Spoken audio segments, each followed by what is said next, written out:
Bem-vindas e bem-vindos ao episódio de hoje de Investindo com Elas, Caminhos para os Seus Investimentos. Nossa convidada, uma especialista em Itaú, conhece muito do banco, passou por vários bancos dentro do Itaú e vai contar um pouco para a gente sobre a sua trajetória. A Tatiana Greco, que é diretora de Risco e Liquidez. Tati, muito prazer ter você aqui. Seja bem-vinda a essa série inspiradora sobre mulheres que é Investindo com Elas. Tudo bem? Tudo bem.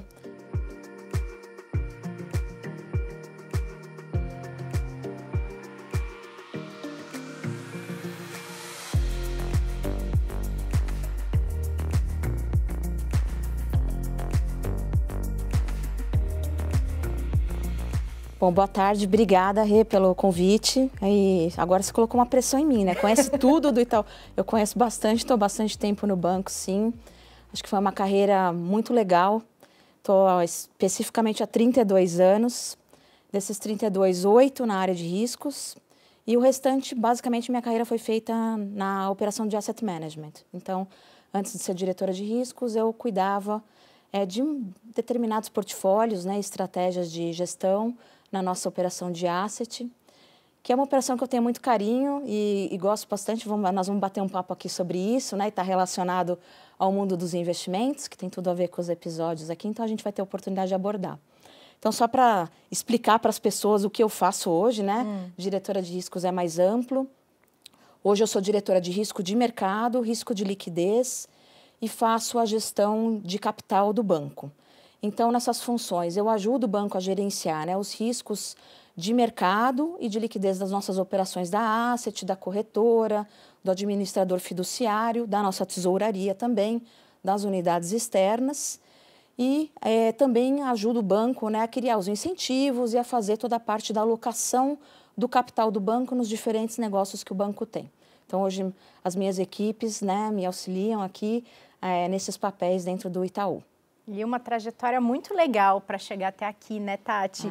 E quando eu falei ali que você é funcionária do Itaú há 30 anos, mas na verdade você é funcionária de vários Itaús, não dá para dizer que você fez carreira em uma única empresa, né? Não. Você deve ter acompanhado e participado de tantas mudanças ao longo dos anos que provavelmente em muitas delas você se viu numa empresa nova, né?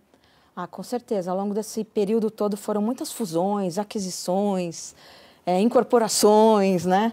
Que o banco foi passando, o banco se transformou muito, né? Então, para ter uma ideia, né? Quando eu comecei na Asset, a gente tinha 2 tipos de fundo, né? Tinha fundo de curto prazo e o fundo DI.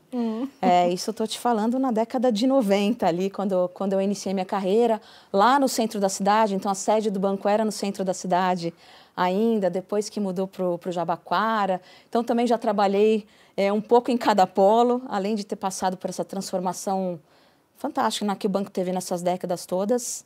Também aí fui migrando em vários polos e fui até inaugurando alguns, né? Porque lá no Jabaquara, por exemplo, a gente inaugurou a Torre Eudoro, que era uma torre mais nova. Quando viemos para cá, também inauguramos esse prédio aqui na Faria Lima, esse prédio bacana aqui que fica a nossa operação. Foi assim, uma experiência fantástica viver essas décadas aqui no banco, sem dúvida alguma. E mercado financeiro sempre foi um desejo, uma vontade, ou surgiu no meio do caminho? Porque você está aqui dentro desde a faculdade, né? Não, eu caí totalmente de paraquedas aqui, foi um acaso, eu não tinha a menor ideia de onde eu estava vindo parar. Eu acabei vindo trabalhar no banco a convite de uma pessoa da faculdade, que já trabalhava aqui. Então, ele falou, puxa, você é muito boa de exatas, né? Eu sou da carreira de engenharia. E ele falou, você não quer fazer uma prova lá de matemática no banco? A gente está precisando de umas pessoas na área de mercado de capitais. E eu sou da carreira de engenharia civil, né? Na minha época, estava muito difícil o emprego para engenharia civil, mais difícil ainda para mulher, porque era um pós-color ali na época que eu me formei. E eu falei, puxa, eu vou ter que arrumar um emprego me formando, né? Por que não? Eu não tinha ideia do que se tratava. Eu falei, tem matemática? Tem, tá bom, então acho que eu vou gostar, né? Aí fiz uma prova, né? Passei na prova, fizeram uma entrevista, passei na entrevista. Eles falaram, você pode começar amanhã? Eu falei, tem os horários lá da faculdade, montamos uma grade. E comecei, basicamente, na semana seguinte, foi tão simples quanto isso. Mas o que era a área de mercado de capitais? Eu não tinha a menor ideia, não sabia o que eu estava vindo fazer aqui. sabia que eu ia ter que usar as habilidades, lá, os conhecimentos técnicos da faculdade e vim dessa maneira. Mas quando eu cheguei aqui, foi muito legal, porque eu comecei a ter contato com esse mundo de investimentos, aprender mais, né? Então, a gente fazia lá, rodava os portfólios dos clientes do Private, então tinha lá as ações, títulos, né? E eu comecei a aprender aquilo, achei muito fantástico, né? Era uma coisa, se abria um novo mundo para mim. E eu falei, poxa, isso aqui é legal, né? E aí eu fui me apaixonando pela carreira, mas foi uma obra do acaso mesmo. Olha só. Então foi assim que eu vim parar aqui. Não foi uma coisa pensada, né? Hoje a gente vê muitos estudantes mesmo de engenharia que falam, faço engenharia até pela questão técnica, né, dos conhecimentos em exatas, mas quero trabalhar num banco, né? Então já pensam sobre isso na faculdade. Na minha época não era muito comum isso, então não foi uma coisa que eu pensei ex ante. Aconteceu, para mim aconteceu, foi uma carreira que aconteceu. E Tati, teve algum momento da carreira ali dessa primeira fase que você olhou para trás e pensou, nossa, fiz a escolha certa, agora me encontrei, estou realizada, estou feliz fazendo isso, depois desse período da casualidade do mercado ter entrado na sua vida? Ah, sim, depois como eu falei, me apaixonei, eu gostei muito do dinamismo. Uhum. Então isso me atraiu muito, porque você não tem rotina, né? Todo dia é uma situação nova, então o mercado é muito agitado, notícias, e você tem que sempre reagir ao que está acontecendo. E aquilo me encantou, foi assim uma coisa que eu falei, puxa, é legal, porque essa carreira você tem todo dia que lidar com situações novas, né? É uma carreira realmente muito bacana, você aprende muita coisa. Então hoje, olhando em retrospecto, eu falo, poxa, que legal que eu escolhi essa carreira. Sim. Realmente foi muito bacana para mim. É uma coisa que eu curto muito, eu gosto muito. Vejo que eu tenho um fit, né, para isso. Porque eu sou uma pessoa também dinâmica, eu gosto dessa questão das novidades, eu gosto de aprender. Então, aqui você tem a oportunidade de aprender, e num banco desse tamanho, né, a gente tem a oportunidade de aprender coisas novas todos os minutos, né, em todos os dias aqui. Porque aparecem, né, de todos os tipos de negócio que a gente faz a gestão, situações que você tem que lidar, tem que tratar. Você aprende sobre um produto novo. Quando eu estava na Asset, não tinha essa questão de lidar com o banco como um todo, mas tinha uma questão que eu acho muito bacana nessa carreira, que é você ter que entender a necessidade do cliente, você tem que resolver problemas. Então, não adianta só me diferenciar pela performance nessa carreira, né? Isso aí é mandatório. Se você não tiver boa performance, seu produto não vai decolar, sua asset não decola. Você vai ter que se diferenciar por isso e também por entregar uma prateleira de soluções para os seus problemas. Então, quanto mais soluções, mais problemas a gente resolve para as pessoas, né? Incluindo nós mesmos também, né? Porque nós também somos um laboratório para resolver problemas, mais você é reconhecido, né? Como uma asset de valor, que gera valor para o cliente.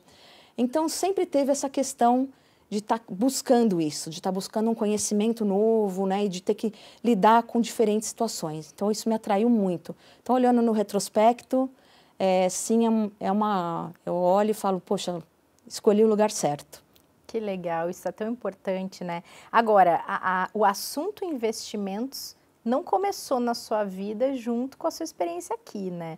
Você tem um ensinamento de casa ali com seu avô, dessa relação com o dinheiro que ela começa muito mais cedo do que a sua entrada no mercado, né?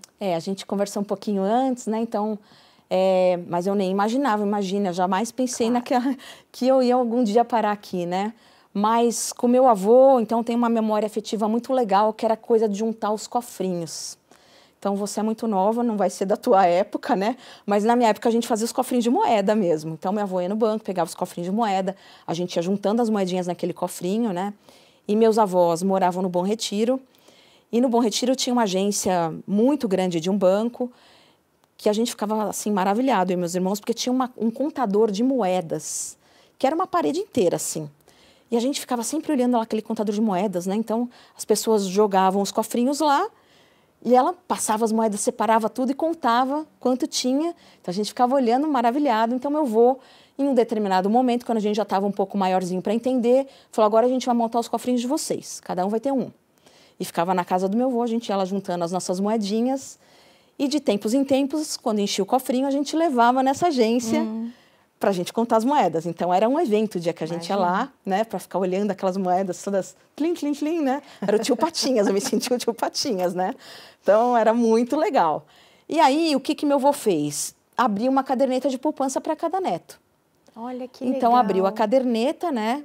Não sei se você sabe, mas chama caderneta de poupança porque era uma caderneta física, era um papel, né? Era um papel. E tinha lá, ficava num plastiquinho bonitinho, tinha o seu nome, né? E anotava-se o saldo ali. E aí a gente trocava as moedinhas, depositava na caderneta de poupança e ficava com meu avô, né? O registro lá de quanto a gente tinha na conta poupança. E aí passava algum tempo, a gente queria comprar alguma coisa, né? Mas e o que acontece com esse dinheiro, vô, né? E meu avô explicando o que acontecia com o dinheiro. E depois de um tempo vocês vão poder escolher um presente. Então o que você quer, Tata, né? Que meu apelido na minha casa é Tata. Vô, queria uma boneca, essa boneca X. Então vamos ver se o dinheiro da caderneta de poupança vai dar para comprar essa boneca.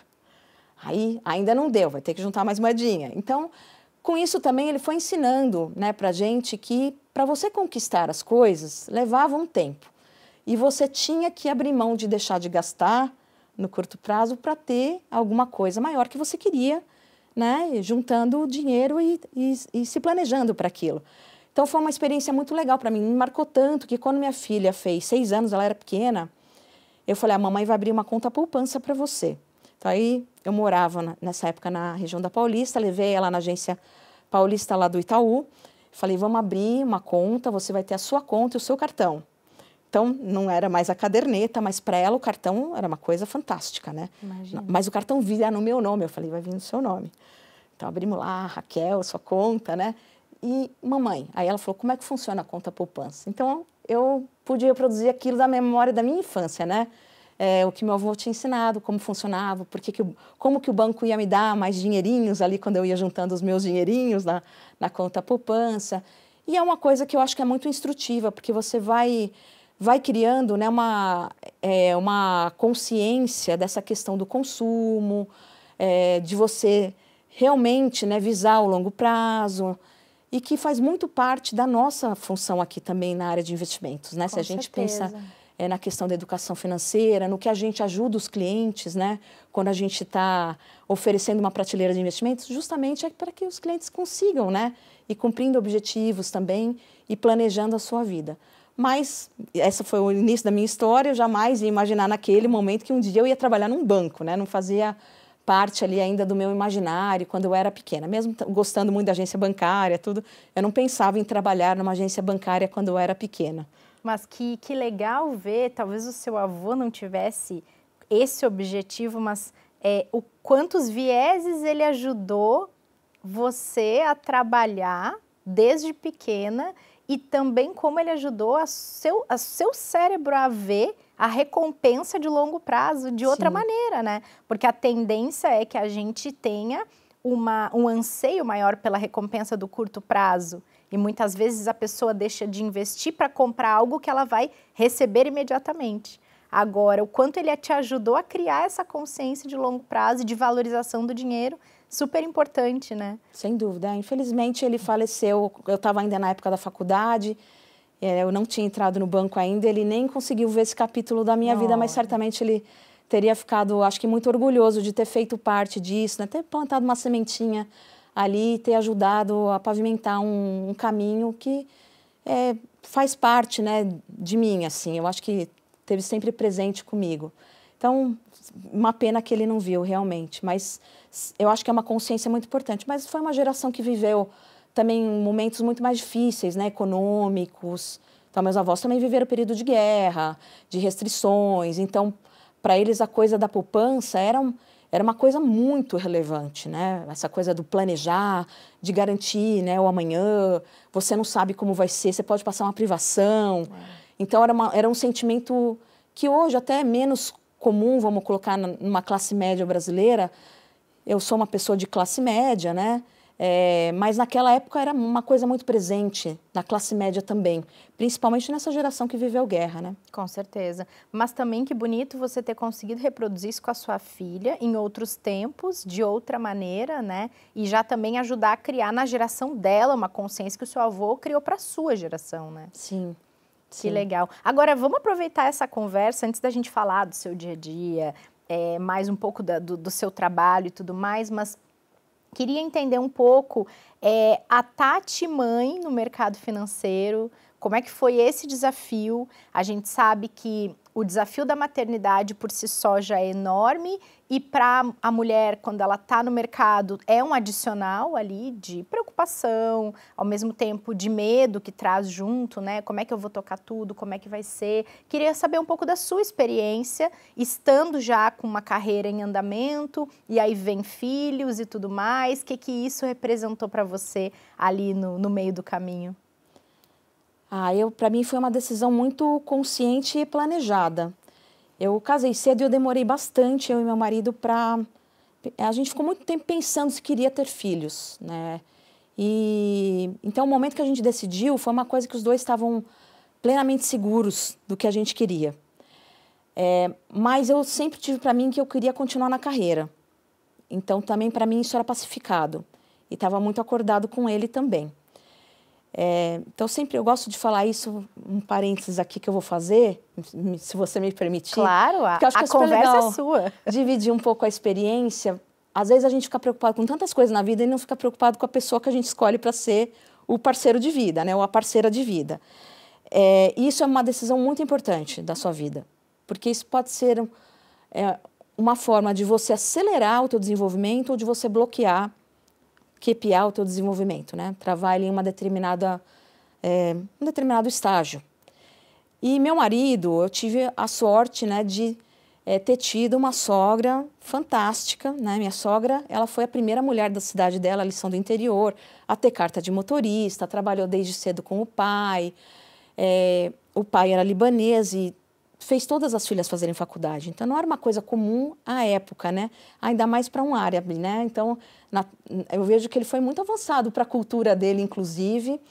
E todas se formaram, todas trabalharam, né? E a minha sogra, ela foi muito independente, muito organizada. Eu aprendi muito com ela também.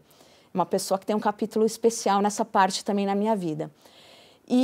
Então, meu marido, ele é o filho mais novo, eles são em 4 na casa dele, ele é o único menino, é o mais novo e ele é bem temporão. Mas, apesar disso, a mãe dele criou ele para respeitar as mulheres, para respeitar essa independência. Então, para ele sempre foi muito natural, quando eu falava, eu quero continuar na carreira também. Tudo bem. Então, para ele não era um assunto a ser discutido, afinal de contas, a mãe dele foi vice-prefeita, continuou a carreira dela até o fim.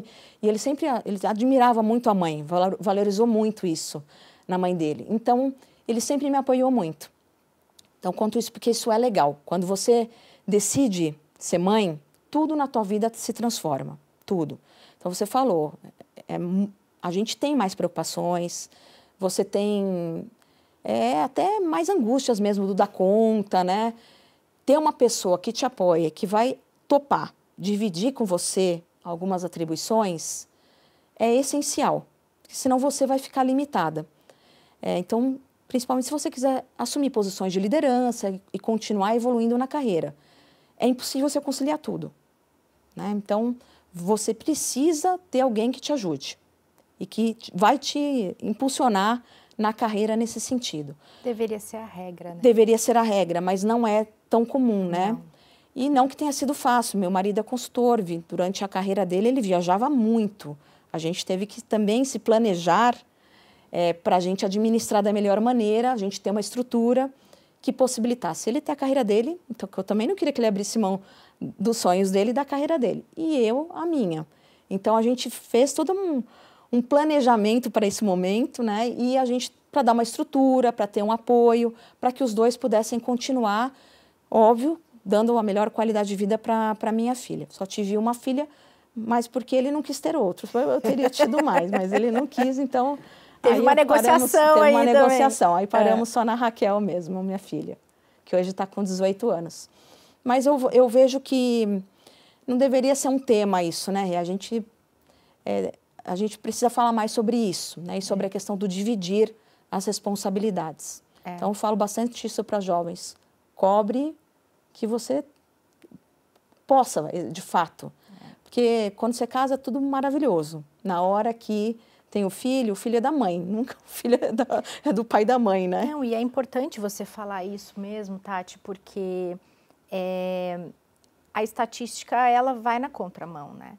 Tanto no caso da vinda de um filho, como de uma doença, né? Sim. O abandono da mulher, ele é infinitamente maior do que o abandono do homem numa situação sensível dentro da família, né?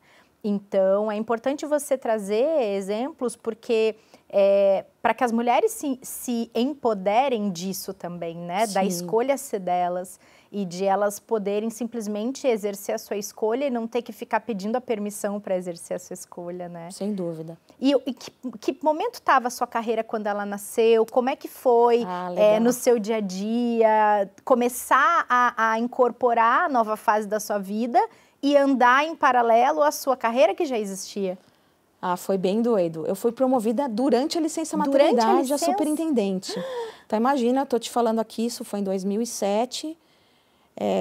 Algumas pessoas dizem até que eu fui o primeiro caso no banco a ser promovida em licença maternidade. Gente, isso é muito fora da curva. Uma operação totalmente masculina, né? Então, a gente hoje tem poucas mulheres, à época éramos raríssimas, né? Por assim dizer. Mas foi um momento muito especial, né? Porque eu guardo isso com muito carinho no coração, que eu falo, puxa, que legal. Eu debutei sendo chefe de mesa e sendo mãe ao mesmo tempo, né? Então, eu passei a ter que cuidar de uma equipe, né? Porque em operação de asset, talvez as pessoas não tenham muita familiaridade, acho que vale a pena explicar, né? Você não tem aquela carreira analista, coordenador, gerente, que é uma carreira mais convencional, que você tem até em várias outras empresas também. Como é uma carreira muito técnica, você vai ficando, né, tecnicamente, você vai subindo, né, vai tendo suas promoções, mas tem um chefe na mesa, né? Então, um chefe cuida de bastante gente ali, mais sênior, e pessoas, né, tem de todos os níveis, né, o que está começando a aprender, o que já está mais no meio do caminho, e bastante pessoas sênior também que são boas, muito boas tecnicamente na atividade.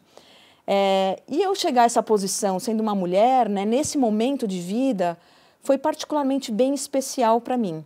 Então, eu me tornei mãe nesse momento, o que foi assim, um pouco desesperador quando eu recebi a notícia, te confesso, porque eu soube que eu ia ser promovida na véspera da minha filha nascer, foi literalmente isso, né? Minha filha é do dia 7 de junho, a minha mãe faz aniversário 6 de junho, e naquele dia, um dia 6 de junho de 2007, o meu diretor me chamou na sala, já era umas 7h30 da noite, eu ia até jantar com a minha mãe, comemorar aniversário, e ele falou, olha, Tati, eu queria dizer para você tudo que nós vamos te promover a superintendente. Mas foi no susto, literalmente no susto. Mas que legal saber dessa história, né? Porque é outra coisa que não é regra, né, Tati? Quando a gente pensa no mercado de trabalho num geral, né? Eu tenho uma tia que foi contratada grávida. Olha, que legal. Muito legal a história dela também, é super bonita, assim.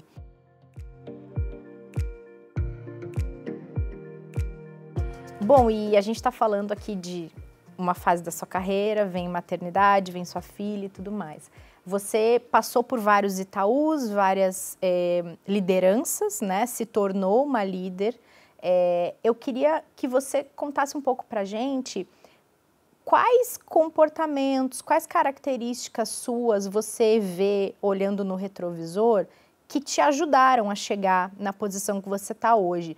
O Itaú tem um compromisso grande em perseguir ter mais mulheres em posições como a sua. A gente sabe que é um caminho a ser percorrido, já evoluiu bastante, tem ainda uma evolução pela frente, mas é um compromisso que a gente percebe. Eu também sou liderança ainda num estágio, talvez um dia chegue perto da fase que você chegou, mas eu sou coordenadora e a gente percebe esse compromisso, percebe isso acontecendo. Mas queria saber um pouquinho do que te trouxe até aqui, em termos de características mesmo.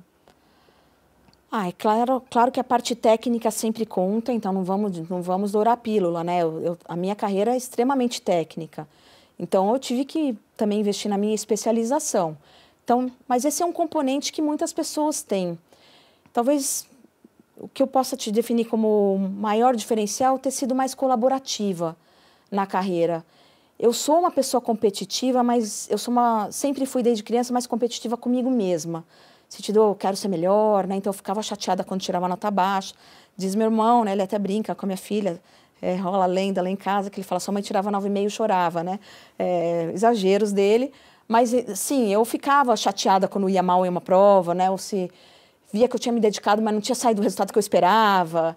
Então, tem essa coisa do ser melhor, mas é com você mesmo. Então, é uma batalha todo dia para eu evoluir, né? De onde eu estou hoje, né? Então, persigo isso todos os dias.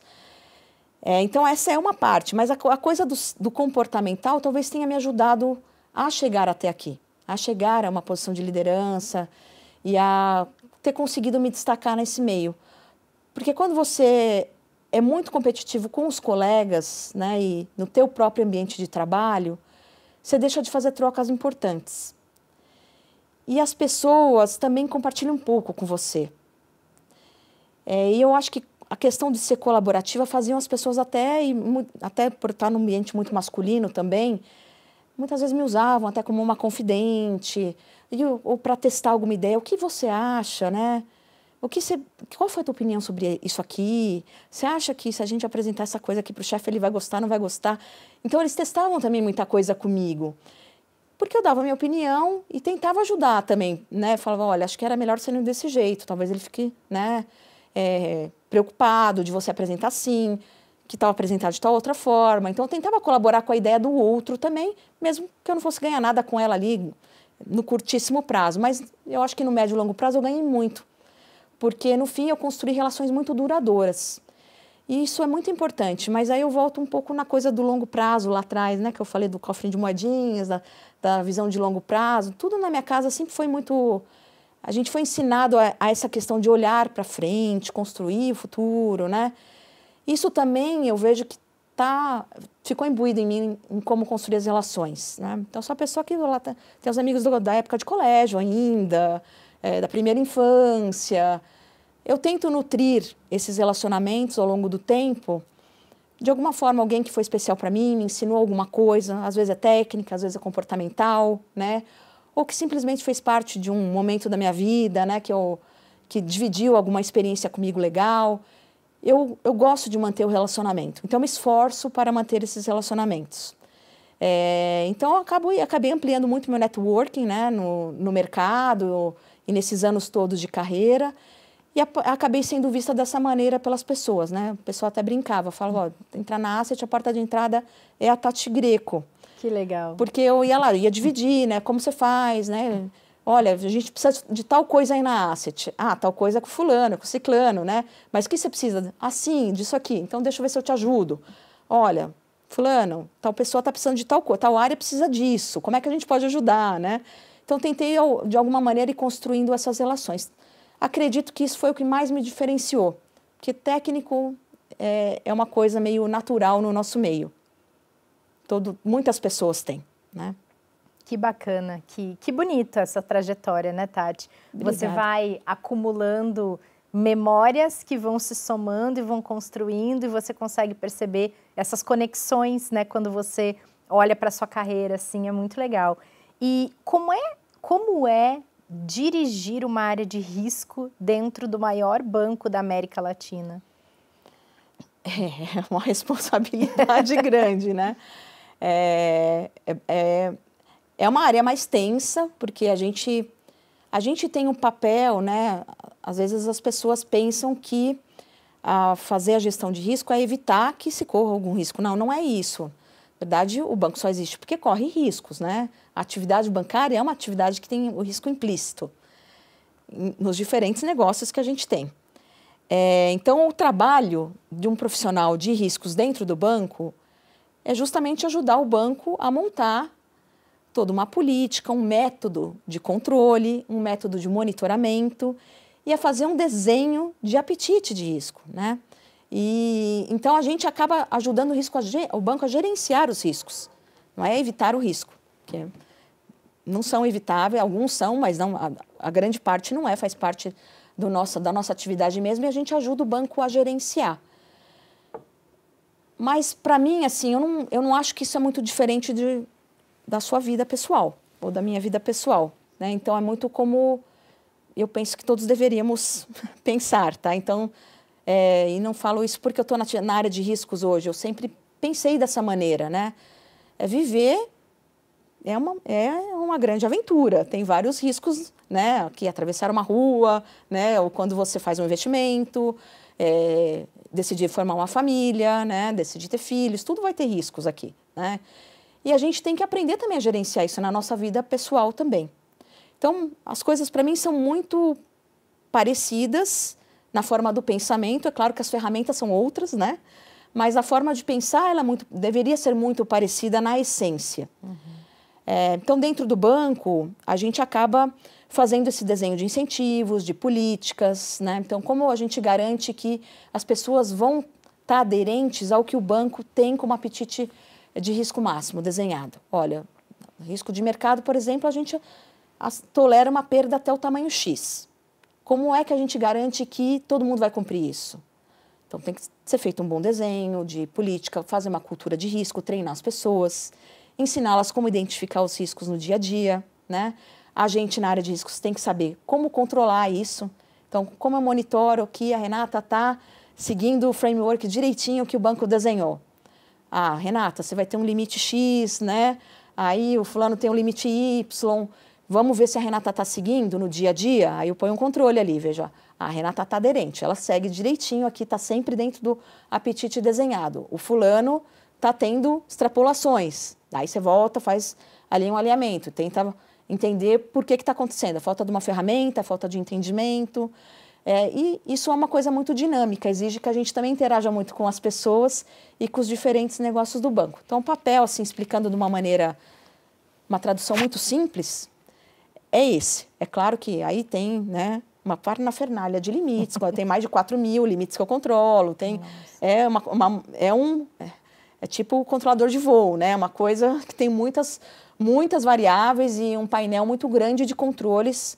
Óbvio que num banco desse tamanho, principalmente, a gente precisa ter um monitoramento bastante completo, né? Haja tecnologia, Haja tecnologia. Temos que usar tudo a nosso favor aqui. Então, o como tem essas especificidades, mas o que, na essência, é isso, tá? Que é como a gente também deveria pensar na nossa vida, né? É verdade. Então, o que é risco para você, né? Aí vai conhecer um pouco a Renata, aí a Renata vai falar, puxa, sabe o que é? Eu sou uma pessoa que eu quero, né, lá na frente, me aposentar e ter uma renda X, Y, Z. Ah, Renata, você já pensou no risco de você não atingir esse objetivo? Se você não... Como é que você pode gerenciar ele? Ah, posso começar a poupar desde já. Quanto eu preciso poupar? Né? Então, a gente vai criando também, né, essa forma de tratar sobre isso na nossa vida pessoal, né? Então, é um pouco isso, assim.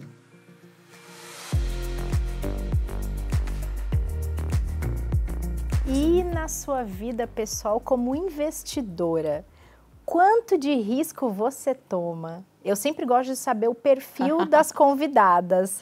Às vezes a gente acha, não, ela trabalha com operação na veia, trader, é arrojada, não, é conservadora. E assim, cada uma vai surpreendendo de uma maneira.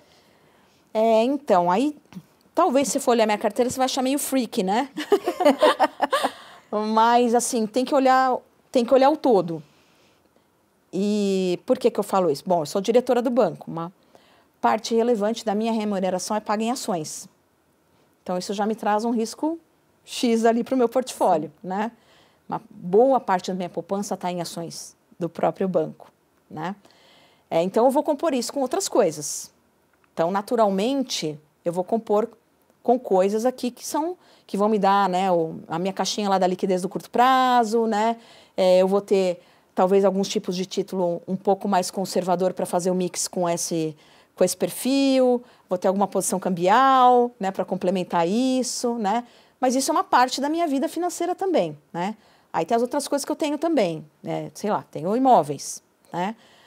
Os imóveis são uma parte do meu portfólio, também é uma formação da minha poupança. Então, eu tenho que olhar esse todo para fazer o meu gerenciamento. Então, às vezes, a gente olha só a carteira ali de investimento que está, né, no fundo de investimento e até tira uma conclusão como essa. É muito arrojado ou é muito conservadora, né? Mas você tem que olhar sempre esse conjunto da obra quando você está fazendo a tua alocação e pensar no teu portfólio como um todo. E olhar os teus objetivos, né? Então, eu, Tati, já sou uma mulher de 52 anos, quase 52, completarei esse mês. Já tenho uma filha de 18, né? Só tenho essa filha, né? O meu marido é 10 anos mais velho do que eu, então também já estamos numa outra fase. Eu já estou num outro estágio de vida diferente da Rê. A Rê é muito mais jovem do que eu. Mais ou menos. Então, aparenta ser muito mais. Quando você quando você falou do cofrinho, eu pensei, eu não vou falar nada, vou deixar, porque eu vou ficar com o elogio de que isso não é da minha época. Aceito elogio. Super. Mas você é mais nova do que eu. Você tem outros objetivos para a tua vida, está num outro ciclo, né? Numa outra fase da sua vida. Então, naturalmente, a tua composição vai ser diferente da minha, né? E você vai, mesmo que a gente tivesse a mesma idade, e vamos supor, né, que a gente tivesse exatamente a mesma idade, estivesse no mesmo estágio da carreira aqui. Ainda assim, você vai pensar coisas diferentes da Tati. Talvez eu vá pensar em viajar mais, ou eu vá pensar aqui em começar a formar uma poupança, sei lá, para os meus sobrinhos, né? Talvez não seja uma coisa que você não vá pensar, porque talvez você nem tenha sobrinhos, por exemplo, não sei, né? Então, o indivíduo ele vai olhar para o seu portfólio de acordo com os teus próprios objetivos. Isso vai também trazer um outro dinamismo para a tua alocação. E essas coisas vão mudando no tempo também, né? Então, te dar um exemplo bem simples aqui, né? Quando eu engravidei, a primeira medida que eu tomei depois, obviamente, saber que estava tudo bem, né? Depois de passar os primeiras semanas ali do pânico, né? De saber tá tudo bem com o bebê, né? Vai para frente, né? Foi contratar um seguro de vida resgatável. Olha. E qual foi a minha preocupação? Eu me senti muito responsável por aquela vida que, puxa, a gente pensou muito para ter o filho, né? Então, era um planejamento nosso ali de vida.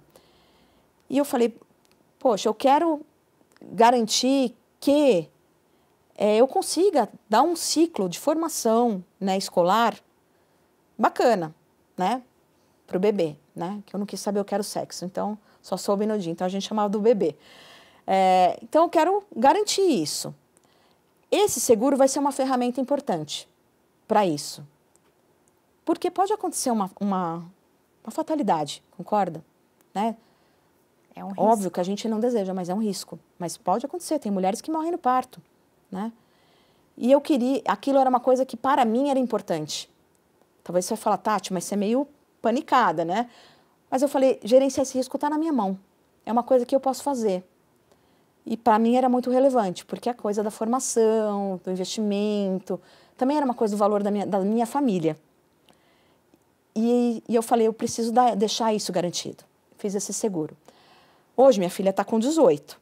Esse seguro já não tem mais utilidade, não tem essa utilidade, mas vai ter outras, né?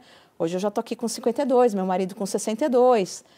Já começo a pensar que, poxa, ela é filha única, eu tenho que, de alguma maneira, deixar a vida financeira dela também equacionada. Esse seguro vai servir, por exemplo, para fazer um inventário, pagar, né, as despesas de um inventário, ou se der tudo certo e ela conseguir pagar sem usar esse seguro, ótimo, legal, mas ela pode usar para frente para uma outra coisa, né? Quando eu não estiver mais por aqui.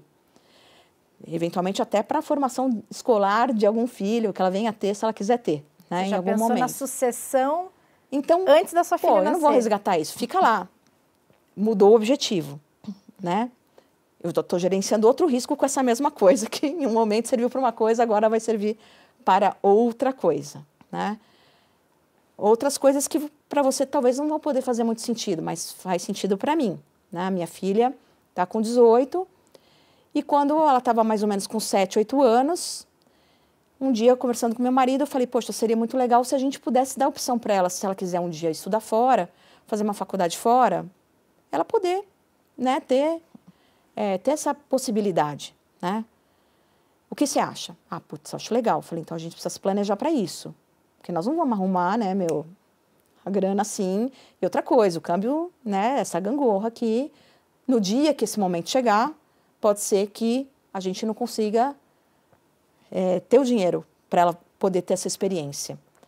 Vamos começar a juntar desde já? Vamos começar a juntar desde já. Era um risco que eu pude gerenciar, né? Gerenciei, o quê? Montando uma posição em dólar ao longo do tempo, que eu fui construindo lá. Meu câmbio médio é 3,5, para você ter uma ideia, né? Nossa. Mas eu fui montando, minha filha está hoje com 18, está indo fazer faculdade fora nesse momento. Vou Vai levar lá usar... esse mês, inclusive, vai usar o recurso para essa finalidade. Que legal. Mas exigiu que a gente tivesse um planejamento, exigiu que eu fizesse um RED para isso, né? Que aí eu conecto de novo com a minha atividade. Não é diferente do que a gente faz no banco, concorda? Uhum. Exige que no banco eu pense sobre o cenário, né? Qual é o que pode acontecer, como é que a gente planeja, né, a nossa resposta a esse cenário, como a gente pode fazer um RED para determinado cenário, né? É igualzinho, o pensamento, a forma de pensar, ela é muito parecida, que eu aplico na vida profissional e que eu aplico na vida pessoal. Mas, óbvio, os instrumentos para o banco, o gerenciamento do banco, são ordem de grandeza mais complexos do que os que eu aplico na minha vida cotidiana aqui. Mas eu acho que todo mundo deveria pensar desse jeito, né? Todos vamos envelhecer, né? Esperamos, né? A ordem natural das coisas. Puxa, você pensa lá na frente, como é que vai ser a sua aposentadoria? Você pensa que o seu dinheiro lá na frente vai ter que bancar um seguro de saúde mais caro, porque a gente vai estar mais velho, então a nossa cobrança vai ser mais elevada, né? Você pensa no risco do dinheiro que você juntou, não conseguir acompanhar o rendimento da inflação, né? Como é que é a tua relação nesse sentido? Quando você começa a poupar para aposentadoria? Né? Então, muita gente pergunta isso. Eu falo, quanto antes, melhor. Se você puder começar a poupar desde criança, melhor. Porque a taxa de juros vai trabalhar a teu favor, vai ser menos doloroso você montar essa poupança. Tem o tempo como aliado. Você né? tem o tempo em teu benefício, né? É uma forma de você gerenciar esse risco. Concorda? O risco de eu não ter uma renda suficiente para pagar um bom convênio, ter um bom padrão de vida, ou manter o seu padrão de vida atual, né? Ter a sua garantia, né, de uma renda mínima ali lá na frente. Então, pode parecer algo muito distante para as pessoas mais jovens, né? Mas é importante também aprender desde do início, desde pequeno, a pensar, a fazer o gerenciamento do risco da sua vida, dos riscos que estão implícitos nela, sejam eles quais forem aí, né? Não, e ouvindo você falar, tem tanta coisa na vida da gente que não está no nosso controle, que pensar dessa maneira sobre o gerenciamento de riscos é, de certa forma, fazer o que nos cabe diante da incerteza, né? Sem dúvida. Como é que a gente se planeja diante daquilo que é possível, sendo que a gente não tem garantia de como as coisas vão ser no futuro, né? E eu falo muito isso, bem legal você ter falado isso, porque eu falo bastante isso para minha filha, né? Como você treina a cabeça do adolescente, né? Principalmente, porque de criança até é mais fácil, porque eles acham bonitinho no banco, botar o dinheiro, então ela achava super legal botar a mesadinha ali, uma parte na conta poupança dela, presente de aniversário, o que você quer, Raquel? Eu quero dinheiro, que eu quero botar na minha conta, né? Que graça! Então ela achava o máximo, porque aí ela ia com o dinheiro, com a notinha, botava lá na boca do caixa, né? Depositava, tirava o extrato, porque aprendeu a tirar o extrato desde cedo, acompanhar, né? Aí pegava o extrato, mostrava quanto tinha. É legal, a criança vai vendo crescer ali, fala, não, tô rico, né? É uma sensação bacana, né? Essa sensação de ter um poder financeiro, né? Claro. De uma independência. Chega na adolescência, muda, né? Porque o adolescente é um ser consumista por natureza, né? Então, a gente tem que ancorar muito isso, né? E é um trabalho diário, né? Então, eu sempre falo para ela, Raquel, o que essa bolsa, esse tênis vai te trazer de felicidade adicional? Para quem tem X pares de tênis, para quem tem, né, X bolsas aí no armário. Você usa tudo que você tem? Isso é realmente muito importante. Vamos pensar, se você tiver esse padrão de consumo todo mês, vamos fazer a conta do que você está deixando de abrir mão em 1 ano, em 10 anos, né, em 5 anos, em 10 anos. Então, a hora que você bota a conta, fala, realmente, é muita coisa, né? Eu falei, é muita coisa. Mas esse dinheiro é seu, você ganhou. Você vai querer usar sim? Você pode usar de uma outra maneira. Eventualmente você pode usar, junta esse dinheiro. Em um momento você vai fazer uma viagem com uma amiga. Eu acho mais legal. Acho que o sentimento de felicidade do uso desse dinheiro talvez seja mais bacana para você. que já tem um certo padrão e tem um determinado conjunto de coisas já na vida, né? Então é uma conversa que você tem que ir colocando também a matemática, né, dentro da equação e mostrando o tempo inteiro para o adolescente, porque não é um pensamento fácil. Ninguém quer abrir mão de ter alguma coisa no curto prazo, né? Tem um certo desapego que a gente tem que praticar em prol de ter algo maior. Então, é um negócio que você tem que ficar o tempo inteiro martelando, né? Espero que isso entre na cabeça dela e quando eu não estiver por aqui, que ela consiga planejar bem a vida dela, que tenha ficado parte desses ensinamentos para ela conseguir se gerenciar, também se planejar, passar isso para frente, né, de alguma maneira aí, nas próximas gerações. Ai, com certeza. E quando ela quiser refrescar a memória, Raquel, vem aqui assistir esse episódio, que a sua mãe deu dicas de ouro. Vou mandar o link. De ouro aqui pra gente. Ah, Tati, eu adorei. Eu ficaria mais muito tempo aqui pra gente conversar. Mas queria me despedir te dando os parabéns pelo seu aniversário. Obrigada. Mesmo que a gente esteja gravando no comecinho do mês. E vai ser no último dia. Então, o episódio vai ao ar ainda em agosto. Legal. Então, eu já queria deixar aqui o nosso feliz aniversário para você. Foi muito legal ter você justamente nesse mês aqui participando com a gente. E obrigada por dividir tanta coisa valiosa da sua história, da sua carreira e tantas reflexões importantes, incluindo a questão da maternidade, sua trajetória como mulher no mercado. Isso é muito importante e é, de fato, o objetivo dessa série. Conhecer mais vocês e, através das histórias de vocês, a gente inspirar outras mulheres. Então, obrigada. Obrigada eu pelo convite. Sempre é um prazer falar desse assunto, que é um assunto que eu acho apaixonante e contribuir aí um pouquinho também para as pessoas conseguirem usar mais as ferramentas no dia a dia, né? Se a gente planta uma sementinha que às vezes muda muito, né? A decisão de uma família, da vida de uma pessoa, sempre é um privilégio para a gente poder também contribuir dessa maneira. Então, obrigada, Rê, pelo convite. Foi um enorme prazer estar com você, pessoalmente, né? Eu que sou sua fã aí também nas telinhas e nos programas. Ai, que então, muito prazer te conhecer também pessoalmente. Ai, obrigada pela gentileza, Tati. Prazer foi todo nosso. E vocês que acompanharam esse episódio, espero que tenham gostado, que tenham se inspirado e aguardem, porque a gente vai trazer mais episódios dessa série Investindo com Elas, os caminhos para seus investimentos, e espero vocês lá. Até mais!